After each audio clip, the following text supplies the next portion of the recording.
Hey pals, it's Sassy Kassie, and today we're reading some poetry.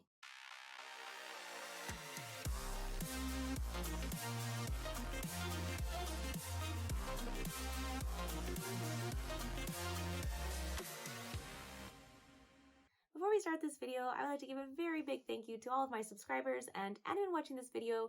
Thank you so much for watching. I would also like to give a very special thank you to my patron. So today we are going to read some poetry, and I know what you guys are thinking, that maybe this isn't quite in the same lane as, everything else that I do, but I wanted to do a fun little experiment. I had this idea several months ago that I wanted to do a poetry slam type thing, but I wanted to get my friends to write poems or haikus about their favorite anime.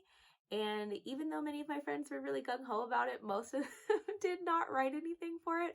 I had one person write something for me, my friend Lisa, who does my podcast with me, because I somehow tend to rope her into everything that I do.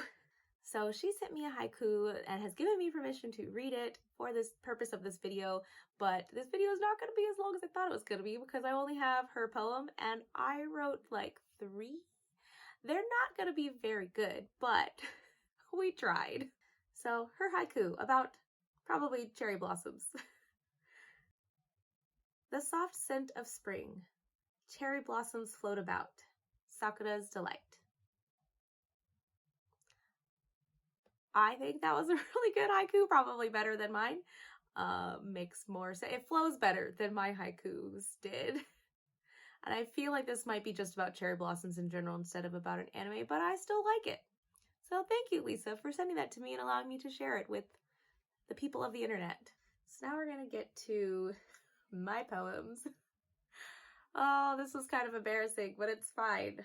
The internet, putting videos on the internet is just embarrassing in general. Okay.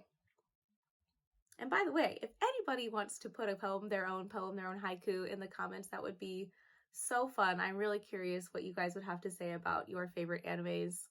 Or, Naruto. I did not write a poem about Naruto because I feel like I don't know that much about it yet. Because I'm still, if you think about it, in the grand scheme of how many episodes there are between Naruto and Naruto Shippuden, I have barely scratched the surface, but that's where we're at.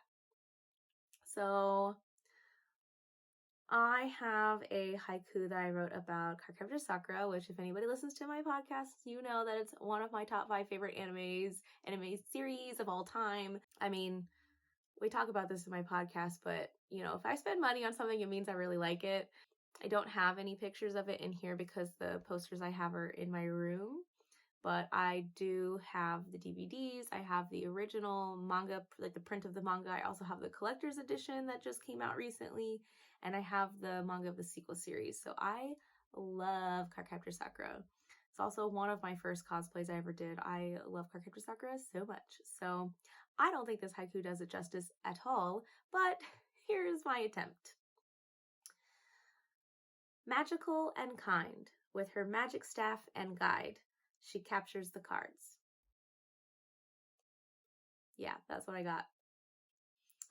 So I think that's an okay haiku. Yeah. I wrote a haiku about My Hero Academia, which the only reason I'm going to read is because I think the last line is really funny. To me anyway. If anybody watches MHA or BNHA, depending on how you feel, do let me know. Quirkless and hopeful, he starts his hero journey with notebooks galore. He has so many notebooks. But I'm the same way. I have a lot of notebooks. I like to write things down. I find it helps me remember things better. So I thought that line was funny. So my last poem. So, okay, fun fact. I actually wrote another haiku about Fairy Tail, and I wrote a really long poem about Fruits Basket, but I don't really like either of them, and I don't want to do them shame. Not that my other ones don't do shame to what they're about, but I just don't feel quite confident enough to share those, so I'm not going to, but I am going to share a longer poem I wrote about Avatar: The Last Airbender, and I entitled it The Journey of Aang. Okay. I'm fine. This is just, it's going to be hard when I release this.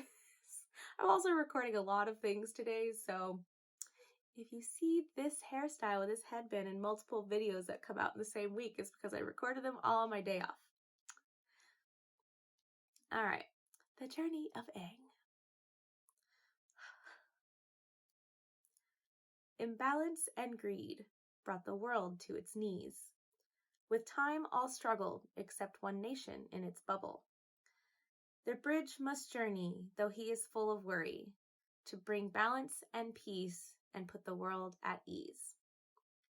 Air he has mastered before his stormy disaster. Water flows with him swiftly with his past life's history. Earth he struggles with a blind blunt rebuttal. Fire he fears until its meaning becomes clear. Master at last, he wavers to combat. With the enemy marching forward, he leaves feeling disordered. A being old and wise shows him an alternative goodbye. Together with friends, they brought imbalance to an end. So yeah, that's my poem about Avatar: The Last Airbender. Let me know what you guys think about my awful poetry and my friend Lisa's wonderful haiku about cherry blossoms or the like or whatever it ends up being. And if you guys have anything that you would like to share, not that you have to, but if you wanted to, that would be fun as well. I enjoy reading poems. I enjoy seeing people's creativity, and yeah, I'm just sad this isn't more of a poetry slam, but maybe next time if I do this again, maybe I'll share my fruits basket poem then. So thank you all so much for tuning in to this little anime poetry slam, and until next time, bye!